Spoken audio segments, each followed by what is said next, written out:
अस्सलाम वालेकुम स्टूडेंट्स, मैं हूं आपका टीचर मोहम्मद अवैस खान और हम एडवांस इलेक्ट्रॉनिक्स के आर्टिकल्स पढ़ रहे थे जो बहुत ही हमें इंटरेस्टिंग लग रहे थे, जिसमें हमने बहुत ही इंटरेस्टिंग फिनोमेना डिस्कस किया था और जिसे हमने नाम दिया था सेमीकंडक्टर्स का। थोड़ा सा हम इसको रिवीजन की तरफ लेके चलते हैं। जब हम स्टार्ट में हमने बात शुरू की थी तो हमने कहा था कि इलेक्ट्रिकल कंडक्टिविटी की बेस पर हम मटेरियल्स को 3 कैटेगरीज में डिवाइड कर सकते हैं, जिसमें नंबर 1 हमने कहा था कि हमारे पास ऐसे सब्सटेंस होते हैं जिनकी इलेक्ट्रिक कंडक्टिविटी बहुत अच्छी होती है, वो अलाउ करते हैं करंट को अपने अंदर से पास आउट होने के लिए।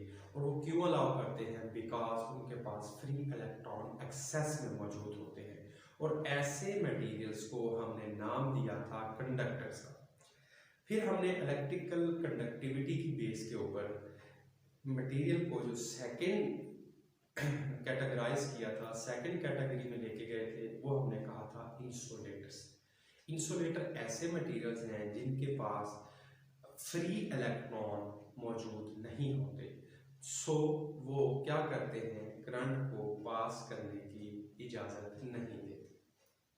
उसके बाद हमने तीसरी कैटेगरी देखी थी जिसे हमने नाम दिया था सेमीकंडक्टर्स का।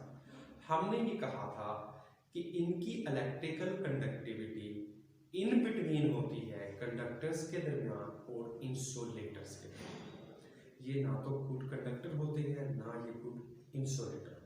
इस बुनियाद पर जब हमने मटेरियल्स को डिवाइड किया था तो हमारे पास ये 3 कैटेगरीज बनी थी। फिर हमने ये कहा था कि सेमीकंडक्टर्स जो मटेरियल्स हैं, इन्होंने हमारी इस यूनिवर्स में एक रेवोल्यूशन बर्पा कर दी। अब सेमीकंडक्टर्स क्या थे? इन टर्म ऑफ बैंड देखें तो हमने ये कहा था कि इनके कंडक्शन बैंड और वैलेंस बैंड जो है वो पार्शियली फिल होते हैं। अगर हम खास कंडीशन में चाहें तो हम इन्हें कंडक्टर बना सकते हैं। अब हमने ये भी डिस्कस किया था कि जो सेमीकंडक्टर हैं ये पुअर कंडक्टर ऑफ इलेक्ट्रिसिटी होते हैं। इन जनरल कंडीशन या इन नॉर्मल कंडीशन जो सेमीकंडक्टर्स हैं वो अच्छे कंडक्टर्स नहीं हैं।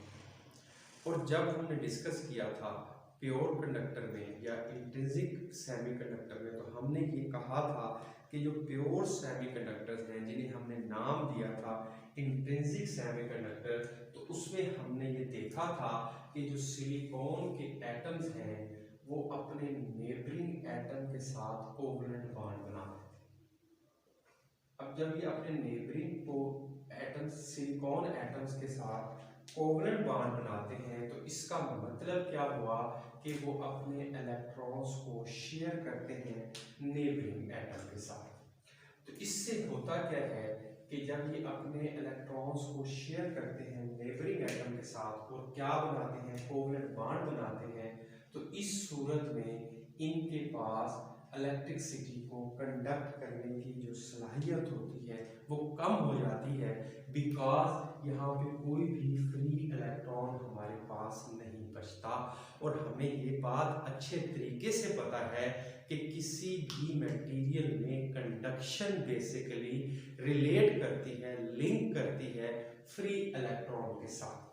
अब प्योर सेमीकंडक्टर में हम ये देखते हैं कि एक सिलिकॉन एटम अपने 4 नेबरिंग एटम के साथ एक कोवलेंट बॉन्ड बना, 4 कोवलेंट बॉन्ड बना चुका है। अब जब वो कोवलेंट बॉन्ड बना चुका है तो इसके वैलेंस शेल के अंदर कोई भी ऐसा इलेक्ट्रॉन मौजूद नहीं है जो फ्री हो, और हमें क्या चाहिए? फ्री इलेक्ट्रॉन्स चाहिए। तो बेसिकली आज का जो आर्टिकल हमारा है वो यही है कि हम किसी भी मटेरियल में किसी भी सेमीकंडक्टर की कंडक्टिविटी को कैसे इंक्रीज कर सकते हैं।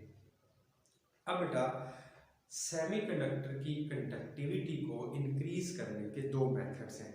नंबर 1 अगर हम देखना चाहें तो वो है बाय इंक्रीजिंग टेम्परेचर, कि अगर हम टेम्परेचर को इंक्रीज करें तो हम कह सकते हैं कि सेमीकंडक्टर्स वुड कंडक्टर्स में चेंज हो सकते हैं।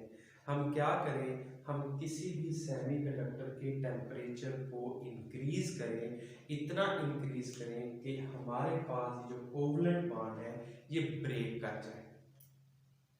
अब अगर ये कोवलेंट बॉन्ड किसी सूरत ब्रेक कर जाता है तो यहाँ पर जो मौजूद इलेक्ट्रॉन्स हैं वो फ्री इलेक्ट्रॉन्स में कन्वर्ट हो जाएंगे और उस फ्री इलेक्ट्रॉन को आप कंडक्टिविटी के लिए इस्तेमाल कर सकते हैं। बट क्वेश्चन यहाँ पे ये रेज होता है कि हम कितना टेम्परेचर इंक्रीज करें। मसलन हमारे एक रूम के अंदर एक सिलिकॉन का पीस पड़ा हुआ है, ब्लॉक है, हम चाहते हैं कि वो सिलिकॉन का ब्लॉक जो है गुड कंडक्टर बन जाए। तो रूम टेम्परेचर तक तो हम या वो सिलिकॉन का एटम तो कोई कंडक्टिविटी शो नहीं करेगा। इसका मतलब ये हुआ कि हमें उस रूम का टेम्परेचर जो है वो रूम टेम्परेचर से ज़्यादा इंक्रीज करना पड़ेगा। मसलन हम उसका 50 सेंटीग्रेड तक ले जाते हैं, उसके टेम्परेचर को हम 80 सेंटीग्रेड तक ले जाते हैं, उससे भी ज़्यादा ले जाते हैं, लेकिन इस कंडीशन में रूम का जो टेम्परेचर है वो बहुत ज़्यादा इंक्रीज कर जाएगा। और एक तो हमें ये प्रॉब्लम होगी कि उस इंक्रीज टेम्परेचर की वजह से मुख्तलिफ किस्म के इन्वायरमेंट में तब्दीली आना शुरू हो जाएगी, और दूसरा इस टेम्परेचर को अटेन करना, हासिल करना बहुत ही मुश्किल हो जाएगा। तो इसके लिए फिर हमें कोई ऐसा मेथड इंट्रोड्यूस करना है जिसमें हम इसी रूम टेम्परेचर पे इन सेमीकंडक्टर्स को एक गुड कंडक्टर में चेंज कर दिया जाए। उसके लिए जो साइंटिस्ट ने मेथड दरियाफ्त किया वो ये मेथड था कि हम किसी भी मेथड के जरिए इन प्योर इंट्रिंसिक सेमीकंडक्टर के अंदर कोई इम्प्योरिटी ऐड कर दें। अगर हम किसी भी प्योर सेमीकंडक्टर के अंदर इम्प्योरिटी को ऐड कर देंगे तब भी हम देखते हैं कि हमारे पास जो कंडक्टिविटी है प्योर सेमीकंडक्टर की उससे ये इंक्रीज कर जाता है। अब ये जो प्रोसेस था ये इजी था बनिस्बत जो आप इस्तेमाल करते हैं टेम्परेचर वाला मेथड। तो अब हमें सीखना है कि किस तरीके से हम किसी भी सेमीकंडक्टर के अंदर इम्प्योरिटी को कैसे ऐड कर सकते हैं। अब किसी भी pure semiconductor means intrinsic semiconductor के अंदर इम्प्योरिटी को ऐड जब हम करते हैं तो इस प्रोसेस को, जिस प्रोसेस में हम इम्प्योरिटी ऐड कर रहे हैं, ये प्रोसेस हमारे पास डोपिंग कहलाता है। ऐसा प्रोसेस जिसमें हम प्योर सेमीकंडक्टर के अंदर एक इम्प्योरिटी को ऐड करते हैं तो उस प्रोसेस को नाम दिया जाता है डोपिंग। और इस डोपिंग प्रोसेस की वजह से कोई भी सेमीकंडक्टर एक गुड कंडक्टर के अंदर तब्दील हो जाता है। अब आपका क्वेश्चन ये होगा कि डोपिंग किस टाइप की जाएगी, कौन से ऐसे एलिमेंट्स हैं जो हम प्योर सेमीकंडक्टर्स में ऐड करेंगे। नंबर 2 क्वेश्चन ये होगा कि इस इम्प्योरिटी की रेशियो क्या होगी। अब यहाँ पे एक बात बेटा आप लोगों ने याद रखनी है कि जो इम्प्योरिटी हम ऐड करेंगे, जितनी इम्प्योरिटी ऐड करेंगे उतनी ही कंडक्टिविटी सेमीकंडक्टर की इंक्रीज करेगी। तो अब हम ये कहते हैं कि हमारे पास जो इम्प्योरिटी है वो ऐड की जाती है 1:10⁻⁶ रेशो की। अगर आपके पास प्योर सेमीकंडक्टर के 10⁻⁶ एटम्स हैं तो उसमें एक एटम इम्प्योरिटी का ऐड किया जाता है माइन्यूटली, बहुत ही कम आप इम्प्योरिटी को ऐड करते हैं। और इम्प्योरिटी की तादाद को कंट्रोल किए हुए आप सेमीकंडक्टर की कंडक्टिविटी को कंट्रोल कर सकते हैं। अगर तो आप चाहें कि आपका सेमीकंडक्टर बहुत ज्यादा कंडक्टिविटी शो करे तो आपको नंबर ऑफ इम्प्योरिटी को इंक्रीज करना पड़ेगा। और अगर आप चाहते हैं कि आपका जो सेमीकंडक्टर है वो कम कंडक्टिविटी शो करे तो उसके लिए बेटा आप लोगों को नंबर ऑफ इम्प्योरिटीज को डिक्रीज करना पड़ेगा। अब हम बात कर रहे हैं इम्प्योरिटी को ऐड करने की। अब हमने इस देखा कि जब हम इम्प्योरिटी को ऐड करते हैं तो प्योर सेमीकंडक्टर कन्वर्ट हो जाते हैं 2 टाइप्स के अंदर। नंबर 1 जिसे हम कहते हैं एन टाइप और नंबर 2 हम कहते हैं पी टाइप। अब जब हम किसी प्योर इंट्रिंसिक सेमीकंडक्टर में इम्प्योरिटी को ऐड करते हैं तो वो जो डोप्ड एलिमेंट होता है सेमीकंडक्टर वो हमारे पास कहलाता है एक्सट्रिंसिक सेमीकंडक्टर। प्योर सेमीकंडक्टर में जब ऐड की जाती है इम्प्योरिटी तो वो प्योर सेमीकंडक्टर या इंट्रिंसिक सेमीकंडक्टर चेंज हो जाता है इम्प्योर सेमीकंडक्टर में, which we call intrinsic semiconductor. Extrinsic semiconductor जो प्योर फॉर्म में नहीं है। अब एक्सट्रिंसिक सेमीकंडक्टर टू टाइप्स में डिवाइड किया जाता है। Number 1 N type semiconductor and number 2 P type semiconductor. अब बेटा बात है इम्प्योरिटी की। जब हम इम्प्योरिटी किसी भी प्योर सेमीकंडक्टर में पेंटावैलेंट इम्प्योरिटी ऐड करते हैं तो हमारे पास ये बन जाता है एन टाइप सेमीकंडक्टर। और जब हम किसी भी मटेरियल के अंदर किसी भी प्योर सेमीकंडक्टर में ट्राइवैलेंट इम्प्योरिटी को ऐड करते हैं तो ये हमारे पास बन जाते हैं पी टाइप सेमीकंडक्टर। अब बेटा आप कहेंगे कि what is meaning of pentavalent impurity and what is meaning of trivalent impurity.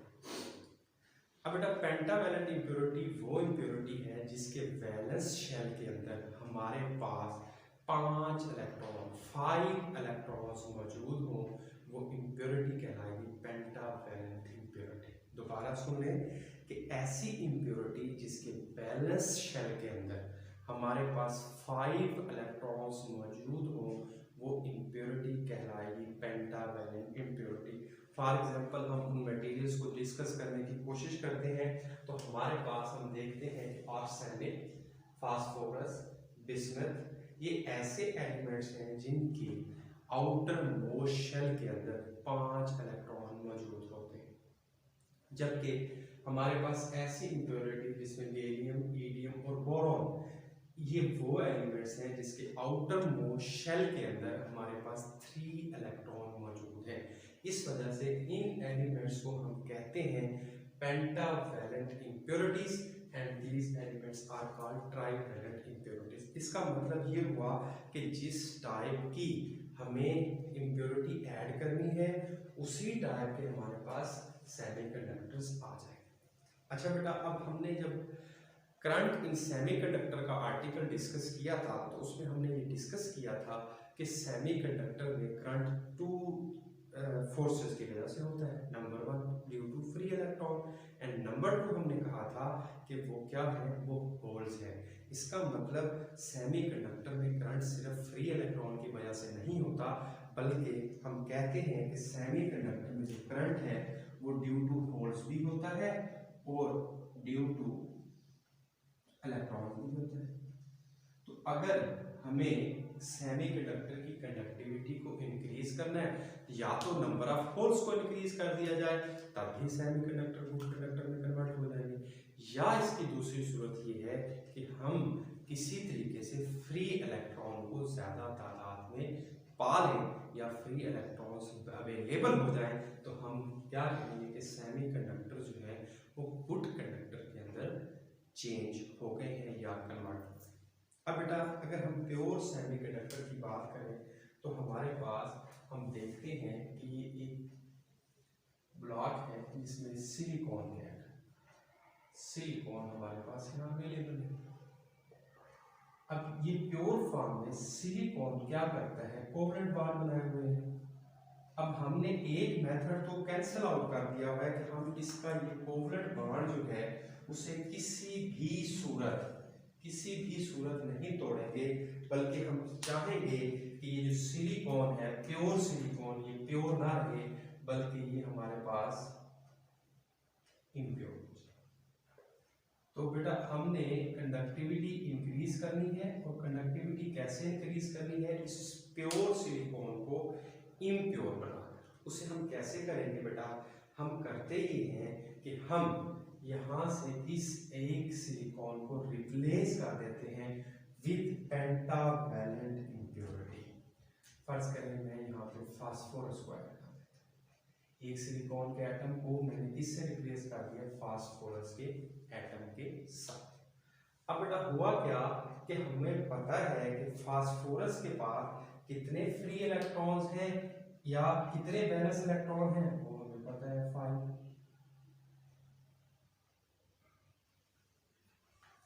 अब बेटा होगा क्या, देखें कि हमारे पास सिलिकॉन को कंप्लीट करने के लिए, अपने आउटर मोस्ट शेल को कंप्लीट करने के लिए 4 इलेक्ट्रॉन्स चाहिए। इसका मतलब ये वाला जो इलेक्ट्रॉन है ये सिलिकॉन के इस इलेक्ट्रॉन के साथ शेयर करेगा और एक कोवलेंट बॉन्ड को बना देगा। फिर इसी तरह यहाँ पे हम देखें तो हमारे पास क्या बन जाता है, इसी तरह यहाँ पर देखें तो यहाँ पे 4 एटम फास्फोरस के 4 इलेक्ट्रॉन्स की शेयरिंग हो चुकी है। अब यहाँ पर बॉन्ड्स तो कंप्लीट हो चुके हैं, लेकिन ये वाला इलेक्ट्रॉन हम देखते हैं इस इंप्योरिटी का फ्री हो चुका है। बड़ा अच्छा फिनोमेना हमें नजर आया फिर तो, कि जब हमने पेंटावैलेंट इंप्योरिटी को ऐड किया तो यहाँ पर हमने देखा कि ये जो फास्फोरस के 5 इलेक्ट्रॉन्स थे, आउटर मोस्ट इलेक्ट्रॉन, उनमें से 4 ने तो कोवलेंट बॉन्ड बना दिया, लेकिन उसमें से एक जो इलेक्ट्रॉन था वो फ्री हो गया। अब this free electron is used in conduction. अब देखिए हमें फ्री इलेक्ट्रॉन मिल गया, ये तो हमारे लिए बहुत अच्छा होगा। इसका मतलब अगर हम टेम्परेचर को इंक्रीज ना करें, एट द रूम टेम्परेचर हम देखना चाहें, तो तब भी हम किसी भी मटेरियल की कंडक्टिविटी को इंक्रीज कर सकते हैं। अब अगर हमने एक फास्फोरस का एटम ऐड किया तो हमारे पास फ्री इलेक्ट्रॉन अवेलेबल हो गया। इसी तरह अगर हम ज्यादा फास्फोरस के, large number of phosphorus add करेंगे तो हमारे पास ढेर सारे फ्री इलेक्ट्रॉन्स आ जाएंगे जो कि कंडक्टिविटी में यूज हो सकते हैं। अब यहाँ पे एक बात याद रखनी है कि ये जो फ्री इलेक्ट्रॉन है ये थर्मल कंडक्टिविटी की वजह से नहीं है। टेम्परेचर हमने इंक्रीज नहीं किया, इसे हीट प्रोवाइड नहीं की, ये इस वजह से नहीं है कि इसका कोवलेंट बॉन्ड टूटा है, बल्कि जो हमने इंप्योरिटी ऐड की है ये फ्री इलेक्ट्रॉन उसकी वजह से मौजूद है। लेकिन हम ये देखते हैं कि एट रूम टेम्परेचर या उस टेम्परेचर पे कुछ जो है वो बॉन्ड जो है बहुत कम तादाद में बॉन्ड्स भी टूट रहे होते हैं। तो जब बॉन्ड भी टूटेगा तो इलेक्ट्रॉन फ्री होगा और वहां पर होल्स भी प्रोड्यूस हो जाएंगे, लेकिन ये बहुत ही कम तादाद में किसी भी सिलिकॉन के पीस के अंदर, ब्लॉक के अंदर बहुत ही कम ऐसा होगा कि ये कोवलेंट बॉन्ड टूटेंगे। तो अगर हम यहाँ पे देखना चाहें तो इस इम्प्योर एन टाइप, एन का मतलब है बेटा ये हमने एन क्यों लिखा है, ये है नेगेटिव, और नेगेटिव कहाँ पे होता है, नेगेटिव चार्ज होता है एक इलेक्ट्रॉन के ऊपर। इसी वजह से हमने इसे नाम दिया है N type semiconductor, in which we add pentavalent impurity which make a free electron in pure semiconductor। और हम इसीलिए हमें ये जो n टाइप है ये हमें फ्री इलेक्ट्रॉन प्रोवाइड कर रहा है, तो हम इसे डोनर एटम का नाम देते हैं। हम इसे नाम किस चीज का देते हैं, डोनर एटम। ये हमारे पास क्या कहलाएगा, एक डोनर एटम कहलाएगा, which is called donor atom. ये क्वेश्चन आपसे पूछा जाता है N type. N type donor atom क्यों कहलाते हैं, क्योंकि ये हमें एक फ्री इलेक्ट्रॉन अवेलेबल करता है। अब बेटा मैंने आपसे ये बात की थी कि हमारे पास थर्मल कंडक्टिविटी का भी कुछ असर हो रहा होता है, जिसकी वजह से कुछ लिमिटेड से बॉन्ड्स जो है वो ब्रेक कर रहे होते हैं। उसकी वजह से हमें जब फ्री इलेक्ट्रॉन मिलता है तो वो एक होल क्रिएट कर रहे हैं। लेकिन जब हमने इंप्योरिटी ऐड की तो हमें तो फ्री इलेक्ट्रॉन बहुत एक्सेस में मिल गए, large number of free electron available हो गए। तो इसलिए हम कहते हैं कि जो मेजॉरिटी चार्ज कैरियर्स हैं in N type material they are electrons.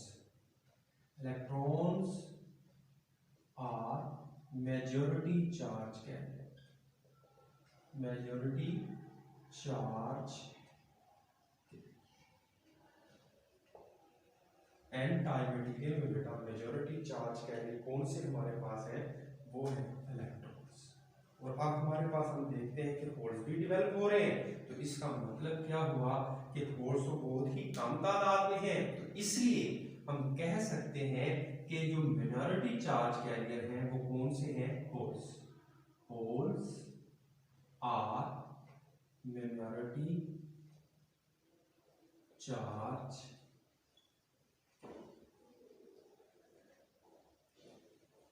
हम ये कहते हैं कि जब हम एन टाइप को डिस्कस करेंगे तो माइनॉरिटी चार्ज कैरियर कौन से होंगे, होल्स। अब बेटा इसी कंसेप्ट को हम पी टाइप पे लेके जाते हैं। अब पी टाइप को अगर हम डिस्कस करना चाहें तो हम देख सकते हैं कि पी टाइप ऐसे सेमीकंडक्टर्स हैं, ऐसे इम्प्योर सेमीकंडक्टर्स हैं जो कब डेवलप होती हैं, जब उनमें ट्राइवैलेंट इम्प्योरिटी ऐड की जाती है। अभी हमने देखा कि सिलिकॉन को अपने आउटर मोस्ट शेल को कंप्लीट करने के लिए 4 इलेक्ट्रॉन की जरूरत है। हमने पेंटावैलेंट जब ऐड की तो हमें 1 इलेक्ट्रॉन मुफ्त में मिल गया, जो किस लिए इस्तेमाल होगा, जो किस लिए इस्तेमाल होगा, टू कंडक्ट इलेक्ट्रिसिटी। अब यहाँ पे बेटा हम ये देख चुके हैं कि एक प्रोसेस को हमने कंप्लीट कर दिया कि ड्यू टू इलेक्ट्रॉन जो हमारी कंडक्टिविटी है वो कंप्लीट हो सकती है। अब जो दूसरा मेथड हमने सीखा था वो मेथड क्या था, हम कहते हैं कि सेमीकंडक्टर में करंट ड्यू टू होल भी प्रोड्यूस होता है और ड्यू टू इलेक्ट्रॉन का प्रोसीजर आप देख चुके हैं। अब हमें चाहिए ड्यू टू होल्स। हम देखते हैं कि जब सिलिकॉन के एटम्स को, ये प्योर इंट्रिंसिक सेमीकंडक्टर है जिसमें सिलिकॉन ने बाकी अपने नेबरिंग सिलिकॉन एटम्स के साथ कोवलेंट बॉन्ड बनाया हुआ है, तो हम यहाँ पे देख सकते हैं कि अगर हम इस प्योर इंट्रिंसिक सेमीकंडक्टर के अंदर एक इम्प्योरिटी को ऐड कर दें तो हमारे पास कैसी सिचुएशन हासिल होगी वो हम देखते हैं। अब ये जो सिलिकॉन का एटम है बेटा, इसको हम बोरोन से रिप्लेस कर रहे हैं और यहाँ पे बोरोन ऐड कर रहे हैं। अब बोरोन एक ऐसा एटम है जिसके आउटर मोस्ट शेल के अंदर 3 इलेक्ट्रॉन, 3 वैलेंस इलेक्ट्रॉन मौजूद हैं। अब इसका मतलब क्या हुआ कि जब बोरोन शेयर करेगा तो कितने इलेक्ट्रॉन्स को शेयर कर सकता है, 3 को। तो एक जो है वो आउटर मोस्ट शेल में इसके पास स्पेस बच गई, इसको हम क्या कहते हैं, होल। 3 एटम बोरोन के वो तो कोवलेंट बॉन्ड बना लेंगे नेबरिंग सिलिकॉन एटम्स के साथ, लेकिन हम यहाँ पे ये देखते हैं कि ये जो जगह है ये कोवलेंट बॉन्ड नहीं बनाएगी, खाली स्पेस होगी और उस खाली स्पेस को हम नाम देते हैं होल्स का। इसका मतलब ये हुआ कि जब भी हम किसी प्योर इंट्रिंसिक सेमीकंडक्टर के अंदर ट्राइवैलेंट इम्प्योरिटी ऐड करेंगे तो वहां पर होल्स क्रिएट हो जाएंगे। अब ये जो होल्स हैं बेटा, ये होल्स भी किस लिए यूज होंगे, टू कंडक्ट इलेक्ट्रिसिटी। इसका मतलब हमारे पास एन टाइप जो है वो इलेक्ट्रॉन मुहैया कर रही है और जो पी टाइप है वो हमें होल्स प्रोवाइड कर रही है। और क्योंकि सेमीकंडक्टर में करंट ड्यू टू होल्स भी है और ड्यू टू इलेक्ट्रॉन्स भी है, तो इस वजह से हम कहते हैं कि जब भी ट्राइवैलेंट इम्प्योरिटी हम देखते हैं तो हमारे पास जो मेजॉरिटी चार्ज कैरियर है वो होल्स होते हैं। यहाँ पे हमने देखा था माइनॉरिटी और मेजॉरिटी चार्ज कैरियर, अब हम लिख सकते हैं कि मेजॉरिटी चार्ज कैरियर्स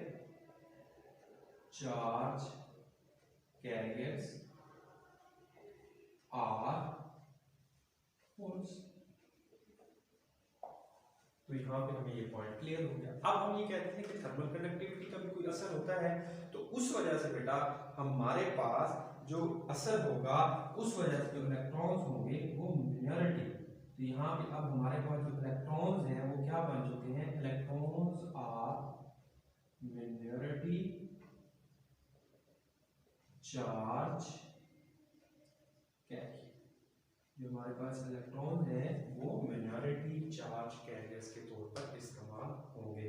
तो इस मेथड से, इस आर्टिकल से हमें ये पता चला कि अगर सेमीकंडक्टर की कंडक्टिविटी को इंक्रीज करना हो तो हमारे पास 2 मेथड है, पेंटावैलेंट इम्प्योरिटी और ट्राइवैलेंट इम्प्योरिटी। अब नेक्स्ट इंशाल्लाह आर्टिकल में हम देखेंगे कि जब एक सेमीकंडक्टर के ब्लॉक में हम दोनों को कंबाइन कर दें तो ये क्या इफेक्ट प्रोड्यूस करता है। बड़ा ही इंटरेस्टिंग आर्टिकल है जो हम इंशाल्लाह नेक्स्ट वीडियो लेक्चर में डिस्कस करेंगे, जिसमें हम ट्राइवैलेंट इम्प्योरिटी और पेंटावैलेंट इम्प्योरिटी को कंबाइन करके उसका कंबाइन इफेक्ट देखने की कोशिश